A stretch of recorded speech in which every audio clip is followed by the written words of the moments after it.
अनादिकाल से इस जीव को ठोकर और उपेक्षा खाने की आदत पड़ी है। जहाँ जहाँ नए नए भेष धारण करता है वहाँ वहाँ उपेक्षित होता हुआ ही प्रवर्तता है। अब आज ऐसी अवस्था हो गई है कि ये उपेक्षा भी उसको उपेक्षा भासित ही नहीं होती है, ये दुख भी उसको दुख भासित ही नहीं होते। यदि इसको ये उपेक्षा ये दुख भासित हो जाए तो एक क्षण मात्र के लिए भी वहाँ पर न रुके। तुलसी तहाँ न बैठिए जहाँ से दे उठाए। समझ में आ रहा है क्या? मतलब जिसको उपेक्षा ही स्वीकार नहीं है वो उस रास्ते जाता ही नहीं है।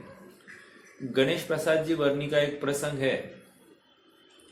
एक बार वो किसी सवारी में जा रहे थे एक गांव से दूसरी गांव होगी, मतलब वो सीट इकट्ठा करके जाता था और ड्राइवर के बाजू में बैठे थे। तो उतने में गाड़ी को एक दरोगा मतलब एक पुलिस हवलदार ने रोक दिया। तो ड्राइवर ने कहा, ए भाई पीछे बैठो, दरोगा साहब बैठेंगे यहाँ पर। उनको इतनी तकलीफ हो गई, उन्होंने उसी क्षण नक्की कर दिया अब दोबारा गाड़ी में नहीं बैठेंगे और जीवन भर फिर गाड़ी में कभी बैठे नहीं। कहना क्या है? कहना यह है कि उपेक्षा जब स्वीकार हो जाती कि अपनी उपेक्षा हो गई है तो उस मार्ग का अवलंबन नहीं लेता। और जब अवलंबन बारंबार ले रहा है तो उपेक्षा के बारे में चिल्ला पुकार भी कर रहा हो, लेकिन उसको उपेक्षा भासित नहीं हो रही है। समझ में आ रहा है? ठीक है। चाणक्य, एक अपमान ने पूरे नंद एम्पायर को उद्ध्वस्त कर दिया। और क्या था वो अपमान? बस उसको कुर्सी से उठाया गया था। यहाँ तुम्हारे लिए जगह नहीं है, ये तुम्हारे बैठने की स्थान नहीं, या दूसरे मंत्रीजन बड़े आदमी बैठने वाले हैं। तुझे तो दाढ़ी मूछे भी नहीं आई, अजाश मशरू। बस इतना कहकर उसको हटाया गया।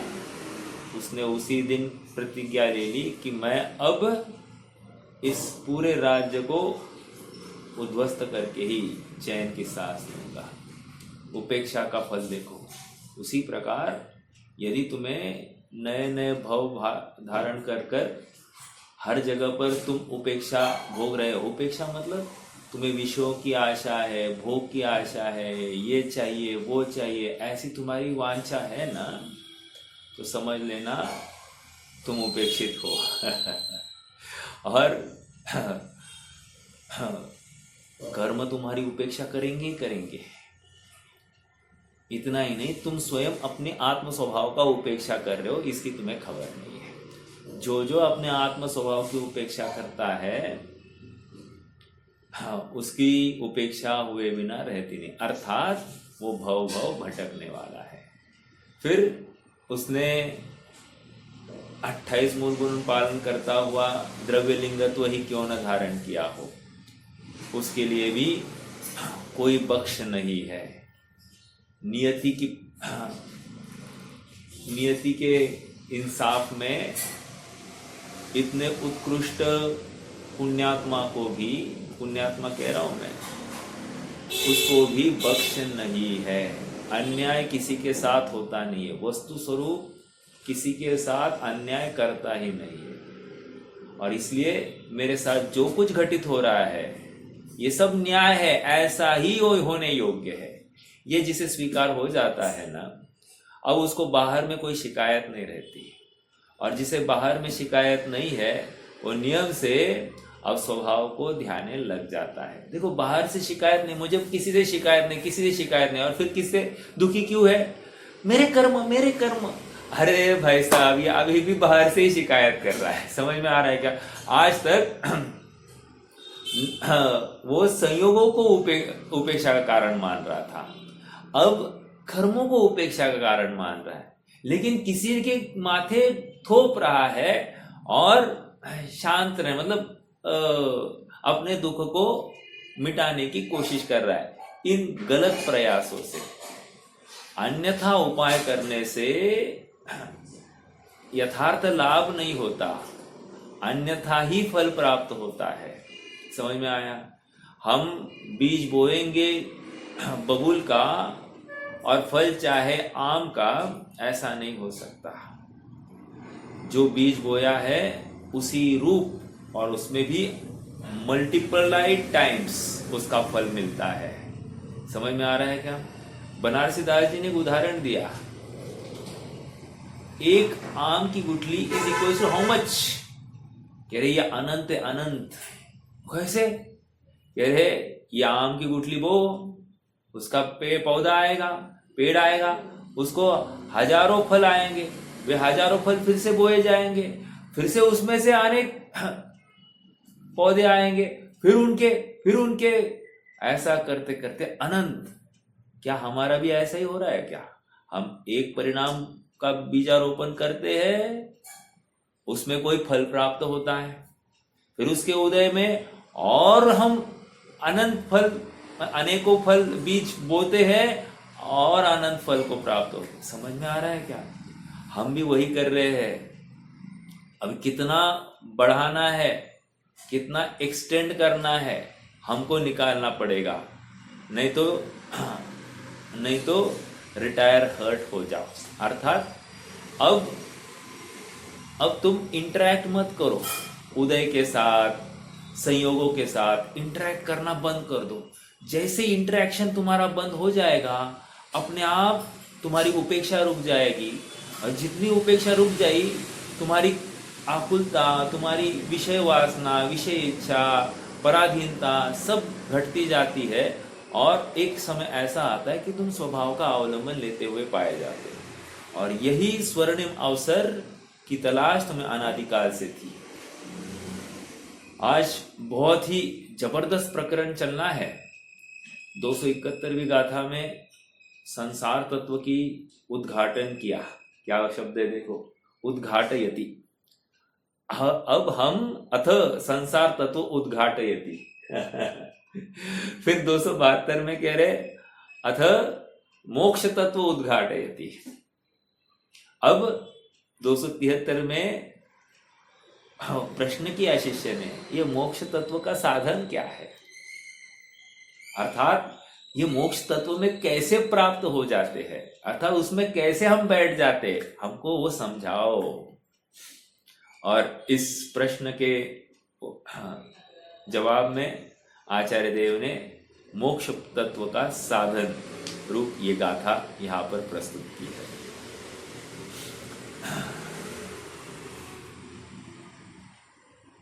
एक मिनट। चातक सावधान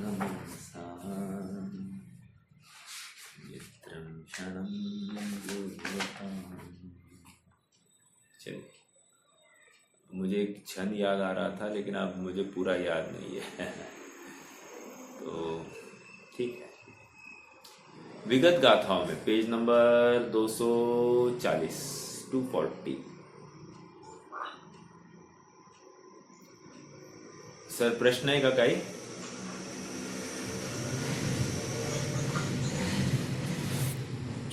विगत गाथा में संसार तत्व व मोक्ष तत्व का निरूपण करने के उपरांत अब इस गाथा में मोक्ष तत्व के साधन तत्व का उद्घाटन करते। आ गया साधन तत्व का उद्घाटन।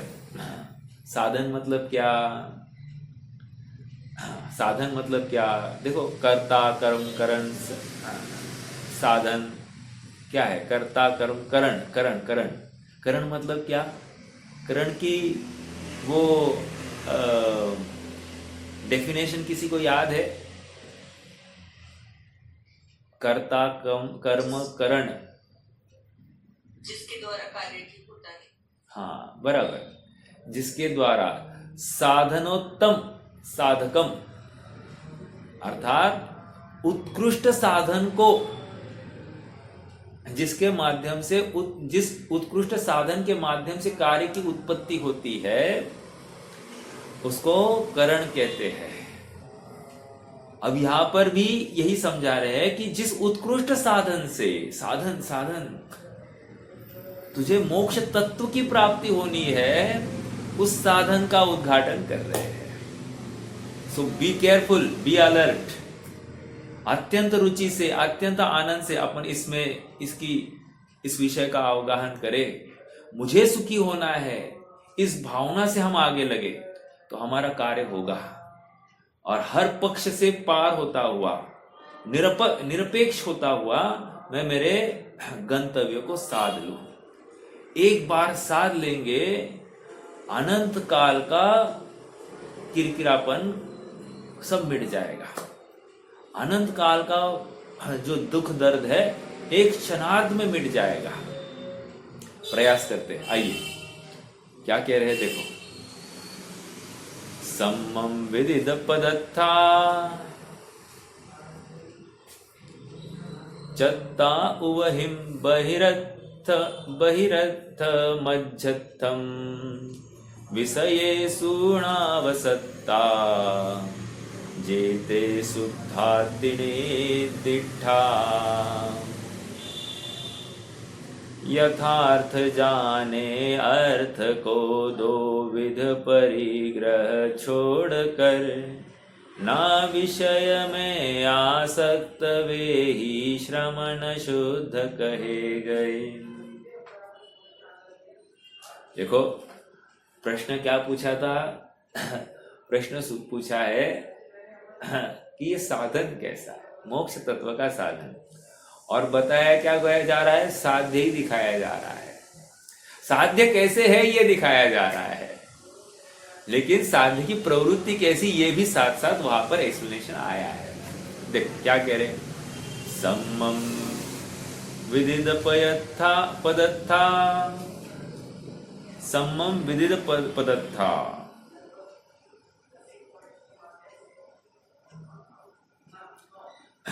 जो सम्यक प्रकार से, सम्यक प्रकार से विदिद पदत्था अर्थात पदार्थों को जानते हुए, पदार्थों को जानते, सम्यक प्रकार से पदार्थों को जानते हुए। पिछली गाथा में क्या कहा था, देखो पदार्थ के जानने के ऊपर स्ट्रेस कितना है, स्ट्रेस 271 में क्या कहा, अजदा गहिदत्था, हाँ अजदा, फिर 272 में अजदा रहित, अयथार्थ ग्रहण से रहित, ऐसा आया था। क्या आया, एक मिनट वही देख लेना वहां का ही शब्द, एक मिनट क्या है, अजदाचार विजुत्तो, अजदाचार विजुत्तो अर्थात अयत्नाचार से रहित। अब यहां पर क्या करे, अब यहां पॉजिटिव एक्सप्लेनेशन दे रहे, सम्मम विदित पदत्था, सम्यक प्रकार से विदित पदार्थों को जानते हुए, ठीक है। चत्ता,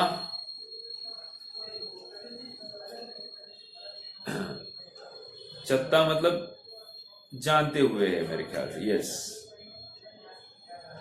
जानते हुए। उवहिम, उवहिम मतलब उपाधि, कौन सी उपाधि, बहिरंतम, बहिरत्थम, अज्झत्थम, मतलब बहिर और अंतर, समझ में आया, बाह्याभ्यंतर, बहिरंग और अंतरंग उपाधि का क्या करना, नावसत्ता, नावसत्ता मतलब त्याग करना, और किसका त्याग करना, विषयेषु, और विषयों का भी त्याग करना। ऐसी जिसकी प्रवृत्ति हो गई है, जेते शुद्धाति निधिष्ठा, नियम से भी शुद्ध है, नियम से वे शुद्ध है, अर्थात मोक्ष तत्व के साधन दिखा रहे हैं। उन्होंने 3 बातें रखी है, 3 बातें देखो, बस ये 3 बातों का अमल करेंगे काम हो जाएगा। क्या क्या?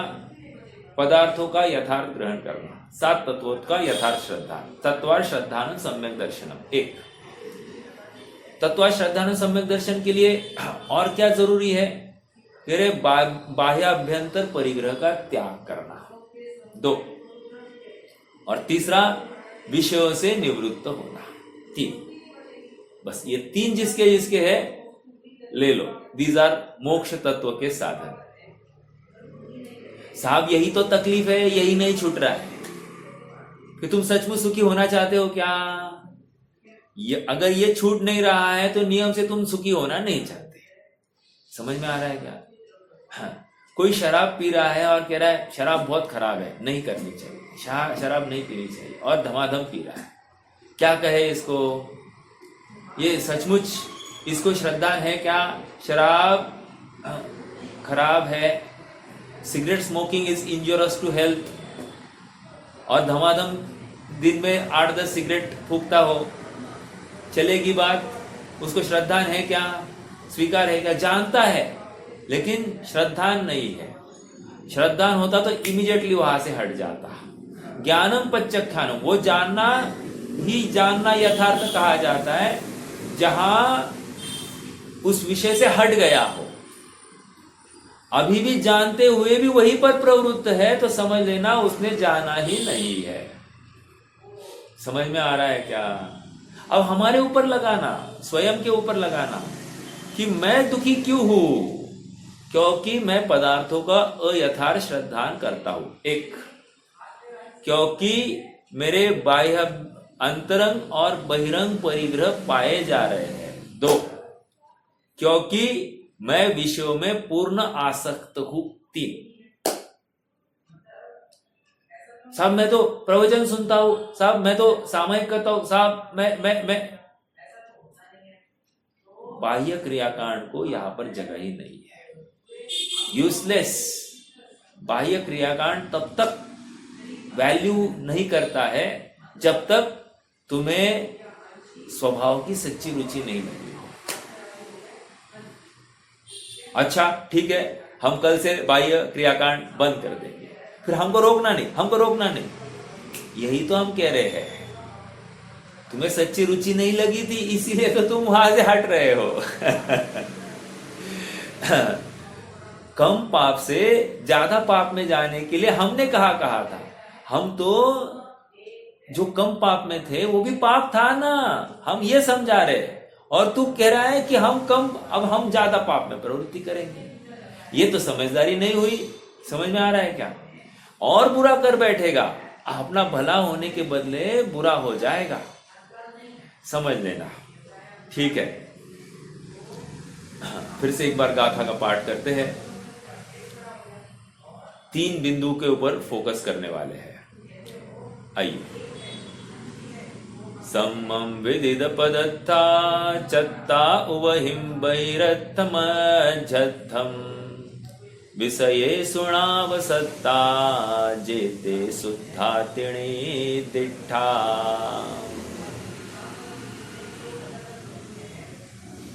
यथार्थ जाने अर्थ को 2 विध परिग्रह छोड़कर, ना विषय में आसक्त वे ही श्रमण शुद्ध कहे गए। वाह वाह। विषयों की आशा नहीं जिनके साम्य भाव धन रखते हैं। क्या बड़ी बात है, कितना मर्म है उसमें। हम डेली मेरी भावना का चिंतन करते हैं, कथन मतलब हम गुनगुनाते हैं और डेली ये बात आती है, लेकिन डेली बात आते हुए भी हम एक क्षण के लिए भी विषय से हटना नहीं चाहते। इसका मतलब हमने ठीक से गुना नहीं।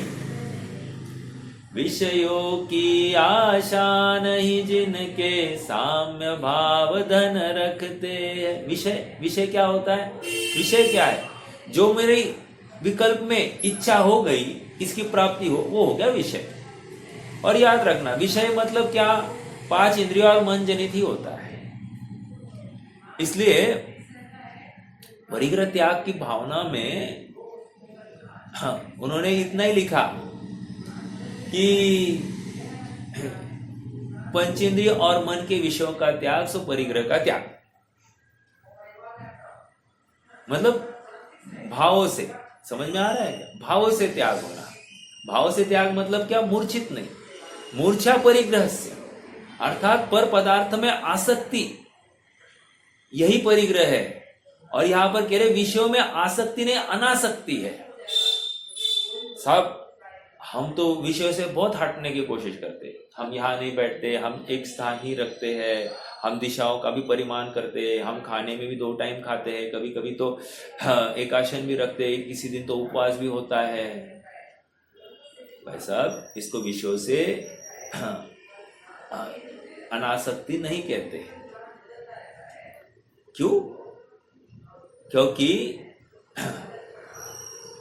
हम तुम्हारे अभिप्राय को टटोल रहे हैं, हम तुम्हारे अभिलाषा को देख रहे हैं, और तुम्हारे बराबर अभिलाषा है इस विषय के त्याग के फल में मुझे कुछ मिले। अब कुछ मिले मतलब क्या? ये भविष्य की वांछा है, इस लोक की वांछा है। और इसलिए तुम्हारी चर्या यथार्थ नहीं है, तुम्हारी भावना यथार्थ नहीं है, तुम्हारे भावना में खोट है, उसमें दुर्गंध आ रही है, किसी विषय, भविष्यकालीन विषय की वो खोट आ रही है। देखो, वैदिक संप्रदाय में भी अनासक्त योगी ऐसा एक शब्द आया है। किसको? एक दुर्वासा ऋषि थे, दुर्वासा ऋषि, उनकी बातें हैं, ठीक है, अपने यहाँ पर उसकी कोई चर्चा नहीं। हाँ, और वे मानते हैं कि दुर्वासा ऋषि इतना भोजन करते थे, इतना भोजन करते थे, लेकिन उनको उपवासी कहा, उपवासी संज्ञा दी गई है। भोजन मतलब जैसे भस्मक रोग हो, किसी को हो जाए, कितना भी खाओ हजम हो जाता है, ऐसा भोजन करते थे, और उनको उपवासी ऐसी संज्ञा है। अब विचार करना, वे क्या मानते हैं वहां पर? कह रहे आसक्ति नहीं है, अनासक्त योगी। उसी प्रकार कृष्ण को भी इतना राजपाट भोग रहा है, इतनी लीलाएं कर रहा है, कि विदासी को भी भोग करता है, कुछ भी करता है, और कह रहे अनासक्त योगी। उसको वे कह रहे आसक्त नहीं है, इस विषय में वो आसक्त नहीं है। देखो, अपने यहाँ पर भी सेम लाइंस पर चर्चा चलती है ज्ञानी की, समझ में आ रहा है? समय सार में सब यही टोन चलती है। ज्ञानी के विषय, ज्ञानी के भोग, निर्जरा के हेतु, है ना वो एकदम प्रसिद्ध प्रकरण। अर्थात भरत चक्रवर्ती 96,000 रानियों का भोग करे, 6 खंडों का वो विजय के लिए, मतलब दिग्विजय के लिए निकले, कुछ भी करे, तो भी वो अनासक्त योगी है। भरत घर में वैरागी। आ रही ना बात? सेम, दोनों की कथन शैली सेम है, लेकिन आचार्यों ने, ज्ञानियों ने भोगी और योगी में अंतर करके दिखाया है। कह रहे ज्ञानी भी उसी विषय को भोग रहा है, अज्ञानी भी उसी विषय को भोग रहा है। बाहर के कैमरे से आप देखोगे तो दोनों एक ही काम कर रहे हैं, क्या? विषय को भोग रहे हैं। लेकिन सुन, हम एक्सरे से देखेंगे, एक्सरे से हम अंदर की बात देखेंगे क्या है, और देख, एक्सरे से देखेंगे तो वो भोगी अटैच्ड है, और ये योगी डिटैच्ड है। समझ में आ रहा है क्या? अटैच्ड और डिटैच्ड। अटैच मतलब उसमें प्रवृत्त है, और ये निवृत्त है, भोगते हुए भी निवृत्त, और ये भोगते हुए पूर्ण प्रवृत्त। तो बाहर की चर्या से तुम डिफाइन नहीं कर सकते, वो अंतरंग से पकड़ी जाएगी बात।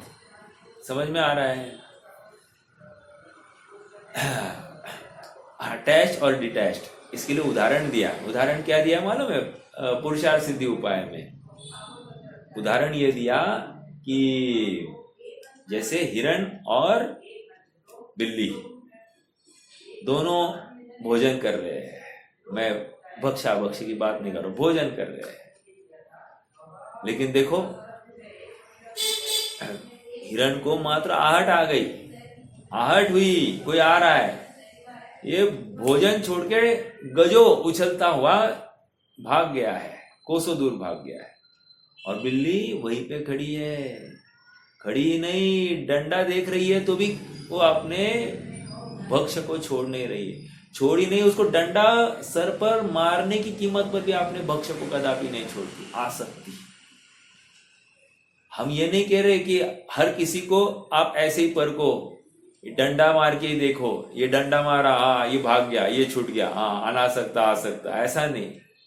हम उदाहरण दे रहे हैं, उदाहरण के माध्यम से इतना ही नक्की करना, ज्ञानी और अज्ञानी भले ही सेम विषय का सेवन कर रहे हो, लेकिन ज्ञानी अनासक्त है और अज्ञानी पूर्ण आसक्त है। सेम विषय, सेम विषय। समझ में आ रहा है क्या? हाँ, चौथा और पांचवा गुणस्थान समझना बहुत मुश्किल है, बहुत मुश्किल। क्यों? क्योंकि मिथ्या दृष्टि, थोड़ा सा विवेक की मिथ्या दृष्टि, चतुर्थ गुणस्थान वर्ती और पंचम गुणस्थान वर्ती लगभग सरीके दिखते हैं, लगभग सरीके। समझ में आ रहा है क्या? कुछ भी अंतर नहीं दिखेगा, और फिर भी एक ज्ञानी एक अज्ञानी, ऐसा फर्क है। समझ में आ रहा है? देखो, पदार्थों को भली प्रकार जानते हुए भी श्रमण बहिरंग और अंतरंग परिग्रह को छोड़कर विषयों से आसक्त नहीं है, वे शुद्ध कहे गए हैं। पंडित टोडरमल जी ने जो मोक्ष मार्ग प्रकाशक में शुद्धोपयोग रूप धर्म अंगीकार कर वो साधन जो बताया है, वो इस गाथा का उठाया है। देखना है? एक मिनट, वहां का शब्द ही अपन ढूंढते हैं ना।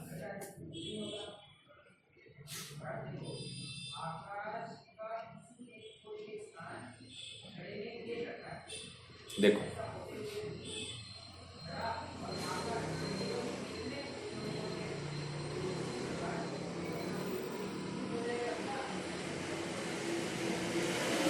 हाँ,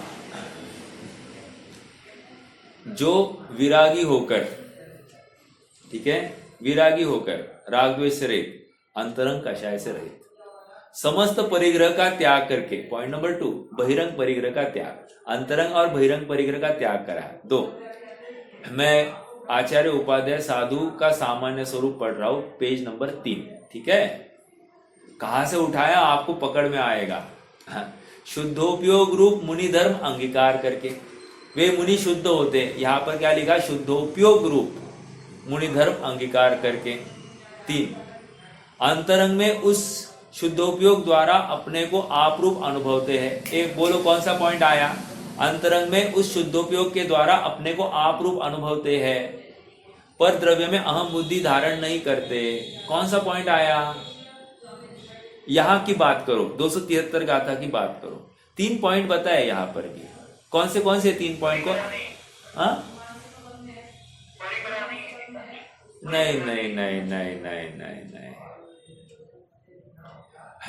पहला पॉइंट आया, पहला पॉइंट, पदार्थों का यथार्थ श्रद्धान करते हैं, वही ग्रहण करें, यथार्थ पदार्थों का ही ग्रहण करते हैं। देखो, अंतरंग में जो उस शुद्धोपयोग द्वारा अपने को आप रूप अनुभव करते हैं, पर द्रव्य में अहम धारण नहीं करते, अर्थात पर पदार्थों का त्याग करते हैं। पर पदार्थ मतलब अहम नहीं करते पर पदार्थों में, पर पदार्थों को अपना नहीं मानते, मान्यता की बात चली है। पहले श्रद्धान की मुख्यता रख दी है इन्होंने, भली वो तीसरे पॉइंट में ले लिया। तीसरा पॉइंट यहां पर है, वहां पर पहला पॉइंट है 273 गाथा में। समझ में आया? देखो, अपन फिर से पढ़ते हैं वहां की बात और फिर से यहां की बात पढ़ेंगे। देखो, अपन गाथा में आ जाए 273 में, पदार्थों को भली भांति जानते हुए। अब मोक्ष मार्ग प्रकाशक में क्या लिखा है? अंतरंग में उस शुद्धोपयोग द्वारा अपने को आपरूप अनुभव करते हैं, पर द्रव्य में अहम बुद्धि धारण नहीं करते हैं। यथार्थ ग्रहण मतलब पर द्रव्य में अहम बुद्धि नहीं धारण करना। समझ में आ रहा है क्या? शब्दों को पकड़ो बराबर, यहाँ का वहां मैच हो रहा है, मैच द फॉलोइंग कर रहे हैं आप। ओके, दूसरी बात क्या आ गई 273 गाथा में? जो श्रमण बहिरंग और अंतरंग परिग्रह को छोड़कर, अब यहां पर क्या है मोक्ष मार्ग प्रकाशक में? बहिरंग और अंतरंग समस्त परिग्रह का त्याग करके, समस्त परिग्रह का त्याग करके मतलब बहिरंग, और विरागी होकर अंतरंग। समझ में आया? विरागी होकर और समस्त परिग्रह, परिग्रह मतलब बहिरंग परिग्रह जो दिखाई देता है चमड़े की आंखों से, वो समस्त परिग्रह का त्याग करके, अंतरंग और बहिरंग परिग्रह का त्याग। ओके, पॉइंट नंबर 2 यहां पर पहला पॉइंट है। यहां पर पहला पॉइंट मोक्ष मार्ग अपना तत्वार्थ प्रवचन सार में पॉइंट नंबर 2 कहा गया है। यहाँ का तीसरा पॉइंट है मोक्ष मार्ग प्रकाशक में, वो प्रवचन सार में पहला पॉइंट है। ठीक है, और महत्वपूर्ण क्या है? शुद्धोपयोग रूप मुनिधर्म अंगीकार करके, शुद्धोपयोग रूप मुनिधर्म अंगीकार करते मतलब विषयों में प्रवृत्ति नहीं करते हैं। समझ में आया? विषयों को अयथाचार प्रवृत्ति नहीं करते, विषयों में आसक्ति नहीं है। ठीक है, पर द्रव्य में अहम बुद्धि धारण नहीं करते तथा अपने ज्ञानादिक स्वभाव ही को अपना मानते हैं। ठीक है, पर भाव में ममत्व नहीं करते। अब आगे आगे बहुत सारी बातें हैं। क्या आ गई बात? मुझे इतना ही कहना है कि शुद्ध साधन क्या है? तो कह रहे शुद्धोपयोग रूप साधन द्वारा मुनि धर्म अंगीकार किया है। और यहां पर साधन क्या दिखाए गए? बाह्याभ्यंतर परिग्रह का त्याग, या पदार्थों का यथार्थ ग्रहण, और विषयों में अनासक्तता। विषयों का आसक्ति नहीं है, मूर्छित नहीं है। ठीक है, वे शुद्ध कहे गए हैं। शुद्ध कहे गए, शुद्ध उपयोगी कहे गए, दोनों एक अर्थ बात है। समझ में आ रहा है क्या? ओके, आचार्य अमृतचंद्र तत्व प्रदीपिका टीका में इस गाथा के भाव को इस प्रकार स्पष्ट करते हैं। देखो कितना अलर्ट अपने को रहना चाहिए। एटलीस्ट हमने कौन से शास्त्र में कहा, कैसे पढ़ा है, इसका रिलेशन लगाते आना एक, और रिलेशन लगाते लगाते हम अपने जीवन में कैसे अप्लाई कर सकते हैं इसका विचार होना। 2 महत्वपूर्ण बात क्या है? अपने जीवन में कैसे लगाए, कौन से शास्त्र में क्या लगाया, कदाचित अपनी क्षयक्षम की हीनादिकता से वो संभव नहीं हो, कोई प्रॉब्लम नहीं, लेकिन जो बात परोसी जा रही है वो मैं अपने जीवन में कैसे उतारूं, अपने चरितार्थ में, चरितार्थ कह रहा हूं, अपने चरित्र में कैसे लाऊं, इसका विचार करना है, करते आना चाहिए। समझ में आ रहा है क्या? हम कहाँ चूक रहे हैं इसका बारंबार विचार करना। मैं सुखी हूं या नहीं, पहले ये नक्की करो। सुखी हूं तो कैसे, और दुखी हूं तो कैसे। देखो हमने ऐसा होता है ना, बहुत बार होता है, शास्त्रों के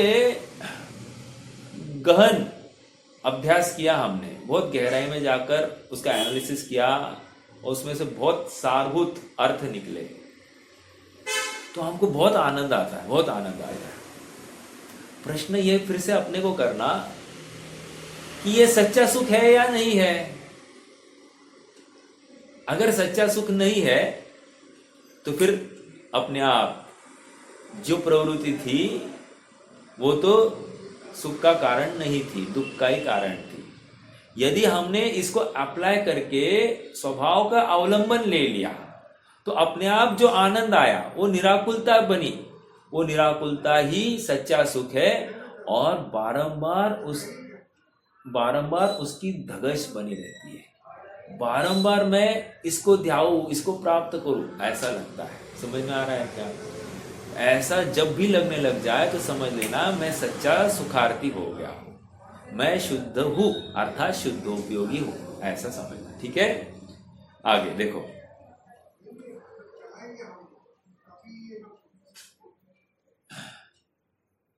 अनंत शक्ति कहा गया भाई, समस्त बहिरंग और अंतरंग संगति से नहीं ऊपर ऊपर जो अनेकांत द्वारा ज्ञात संपूर्ण ज्ञान तत्व और ज्ञेय तत्व के यथावस्थित स्वरूप में प्रवीण है। ओ अब देखो आचार्य देव ने क्या बात ढूंढकर निकाली है।